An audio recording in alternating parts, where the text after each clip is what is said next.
বর্তমান সরকার, বিএনপির সরকার, আমাদের নেতা মাননীয় প্রধানমন্ত্রী তারেক রহমানের সরকার, উই হ্যাভ এ প্ল্যান, এবং আমরা সেই প্ল্যান বাস্তবায়ন করবো ইনশাআল্লাহ।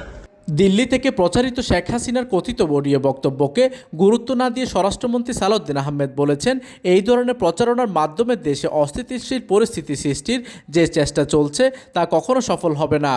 বাংলাদেশের জনগণ এসব রাজনৈতিক অপচেষ্টা প্রত্যাখ্যান করবে বলে মন্তব্য করেন তিনি। শুক্রবার দুপুরে কক্সবাজার মেডিকেল কলেজ হাসপাতালে 500 শয্যার নতুন ভবনের ভিত্তিপ্রস্তর স্থাপন অনুষ্ঠানে সাংবাদিকদের প্রশ্নের জবাবে স্বরাষ্ট্রমন্ত্রী এসব কথা বলেন। এর আগে সকালে কক্সবাজার উন্নয়ন কর্তৃপক্ষের ফ্ল্যাট উন্নয়ন প্রকল্প এক উদ্বোধন করেন তিনি। সেখানে পর্যটন উন্নয়ন প্রসঙ্গে স্বরাষ্ট্রমন্ত্রী বলেন, কেবল অবকাঠামো নির্মাণের মাধ্যমে পর্যটনের বিকাশ সম্ভব নয়। প্রকৃতির স্বাভাবিক সৌন্দর্য অক্ষুণ্ণ রেখে ইকো ট্যুরিজম ভিত্তিক পরিকল্পনা গ্রহণের উপর গুরুত্ব আরোপ করেন তিনি। এই সময় তিনি আরও বলেন, কক্সবাজারের দীর্ঘ সমুদ্র সৈকতকে কেন্দ্র করে সমন্বিত উন্নয়ন পরিকল্পনা গ্রহণ করতে হবে।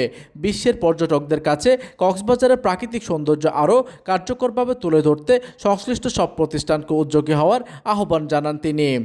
এইদিকে দিনব্যাপী আয়োজিত পৃথক দুই অনুষ্ঠানে কক্সবাজারের সংসদ সদস্য, জেলা প্রশাসক, পুলিশ সুপার, কক্সবাজার উন্নয়ন কর্তৃপক্ষের চেয়ারম্যান, কক্সবাজার মেডিকেল কলেজের অধ্যক্ষ সহ বিভিন্ন দপ্তরের ঊর্ধ্বতন কর্মকর্তারাও উপস্থিত ছিলেন। প্রতিনিধির তথ্য ও পাঠানো চিত্রে ডেস্ক নিউজ, দিগন্তের বার্তা 24, কক্সবাজার।